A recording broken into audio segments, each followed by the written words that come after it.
Good morning students. तो आज हम स्टार्ट करेंगे हिंदी ग्रामर यानी व्याकरण का पहला पार्ट, भाषा, लिपि और व्याकरण। तो भाषा यानी क्या होता है?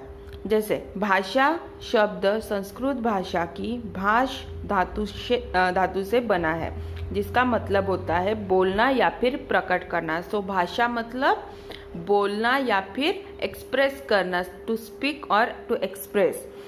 भाषा का शाब्दिक अर्थ यानी भाषा की जो डेफिनेशन है वो है कि अपने भावों या विचारों को कहना या व्यक्त करना, मतलब भाषा होता है। यानी अपने जो विचार है, हमारे जो थॉट्स है या फिर हमारी जो थिंकिंग है, आइडियाज़ है, वो एक्सप्रेस करना, किसी और को बताना, व्यक्त करना, मतलब होता है भाषा।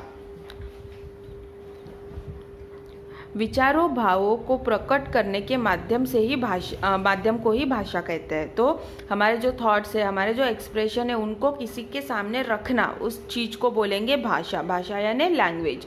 भाषा द्वारा ही हम दूसरों की बातें समझते हैं तथा अपनी बातें दूसरों को समझाते हैं। सो जैसे आपको अपनी मम्मी पापा से कुछ कहना है तो आप कुछ भाषा बोलोगे, यानी कुछ बोल के ही, जैसे हम घर पे हिंदी मराठी बोलते हैं, अदरवाइज इंग्लिश।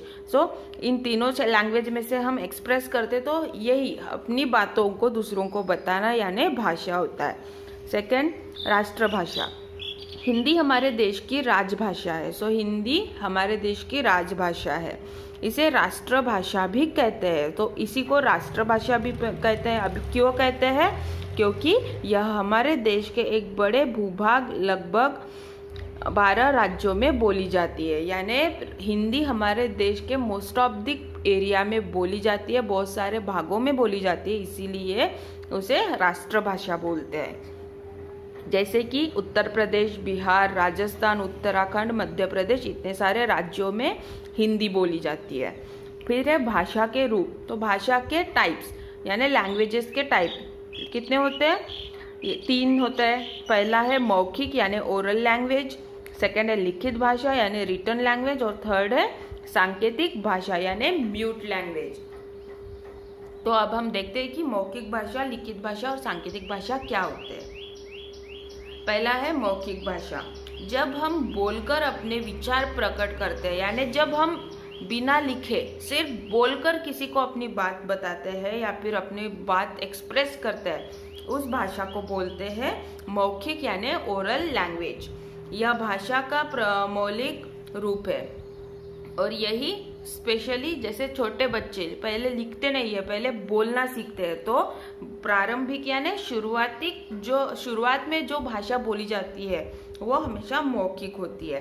बच्चा लिखने से पहले ही अपनी मातृभाषा का प्रारंभिक रूप सीख जाता है। जैसे आप लोग बचपन से ही आपके घर में जो जैसे मराठी या हिंदी बोली जाती है, तो आपने लिखना आपको बाद में आया, लेकिन बोलना पहले आया, तो वो मौखिक भाषा है। वह बोलने और समझने लगता है। हमारे दैनिक जीवन के अधिकांश कार्य इसी भाषा में होते हैं। जैसे आपको कुछ बना के चाहिए तो आप अपने मम्मी को लिख के दोगे क्या? नो, आप डायरेक्टली ओरली बताओगे। तो वही होती है मौखिक भाषा, और सबसे ज़्यादा हमारे जीवन में मौखिक भाषा ही इस्तेमाल की जाती है। सेकेंड इज लिखित भाषा यानी रिटन लैंग्वेज। जब हम लिखकर अपने विचार व्यक्त करते हैं, यानी जब हम किसी कुछ चीज के बारे में लिख के बताते हैं, तो उस भाषा को बोलते हैं लिखित भाषा। जैसे आप छुट्टी चाहिए तो आप टीचर को एप्लीकेशन देते हो, तो वो लिख के देते हो, आप ओरली देते हो क्या? नो। तो वो हो गई लिखित भाषा। लिखित भाषा स्थायी होती है, इसे सीखने के लिए प्रयत्न करना पड़ता है। और लिखित भाषा जैसे आप ओरल लैंग्वेज, मौखिक भाषा सीख जाते हो अपने आप बचपन से, सुन के और बोल के जैसे सीखते हो, वैसे लिखित भाषा भी सुन के और बोल के सीखी जाती है क्या? नो, आपको उसका प्रैक्टिस करना पड़ता है, तभी आप सीखते हो। फिर है सांकेतिक भाषा यानी म्यूट लैंग्वेज। भाषा का वह रूप जिसका प्रयोग केवल संकेतों से अपने विचारों को प्रकट करने के लिए किया जाता है उसे सांकेतिक भाषा कहते हैं। जैसे कोई बहुत दूर खड़ा है, आपको उसे बुलाना है तो आप हाथ हिला के बताओगे कि इधर आना है, तो आपने बोला नहीं, लिख के भी नहीं दिया, आपने क्या किया, इशारा किया हाथ हिला के। तो उस तरह की भाषा को बोलते हैं सांकेतिक यानी म्यूट लैंग्वेज। इस भाषा का प्रयोग प्राय मूक, बधिर तथा युद्ध स्थलों में किया जाता है। जैसे किसी बच्चे को सुनाई नहीं देता, किसी को बोलने नहीं आता, तो ऐसे लोगों की जो भाषा होती है उसे सांकेतिक भाषा बोलते हैं। वैसे ही युद्ध में भी हम बोल के दूसरे टीम के आगे, जैसे हम कुछ गेम खेल रहे हैं तो हम आगे वाले को ना पता चले इसीलिए अपना कुछ कोडेड लैंग्वेज रखते हैं, तो वो होती है सांकेतिक भाषा। फिर है लिपि। लिपि यानी स्क्रिप्ट।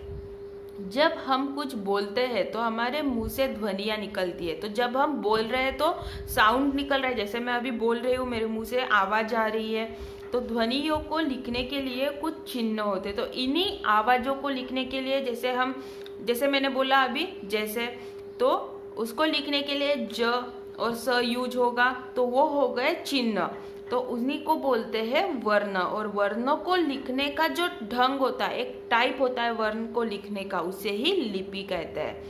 लिपि यानी स्क्रिप्ट। भाषा को लिखने के लिए बनाए गए संकेत चिन्हों की व्यवस्था को लिपि कहते हैं। जैसे अभी यहाँ पे हिंदी में लिखा है तो ये भी एक लिपि हो गई, यानी इसको कैसे लिखना है वो दिया है। जैसे आप अपना नाम लिखते हो, नाम के जो अक्षर आते हैं उनको एक प्रॉपर, कोई भी अक्षर को कैसे भी लिख दिया आड़ा टेढ़ा अक्षर नहीं बनता, वो एक प्रॉपर टाइप होता है, तो उसी को बोलते हैं लिपि। फिर है व्याकरण, मतलब ग्रामर।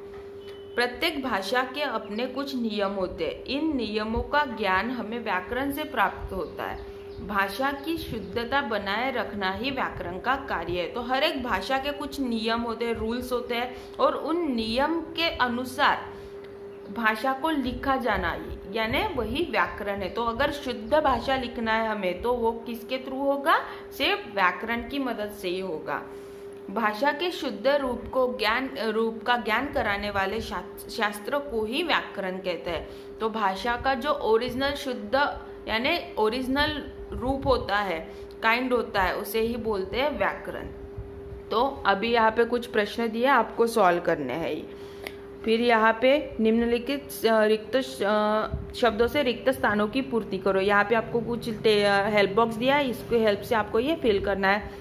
फिर आपको यहाँ पे लिखना है ये मौखिक भाषा वाला सेंटेंस है, मौखिक भाषा है या फिर लिखित है, वो आपके यहाँ लिखना है। फिर कुछ यहाँ पे स्टेट्स के नाम दिए हैं, वहाँ पे कौन सी भाषा बोली जाती है वो आपको लिखना है। फिर यहाँ पे कौन सा गलत है वो आपको टिक करना है।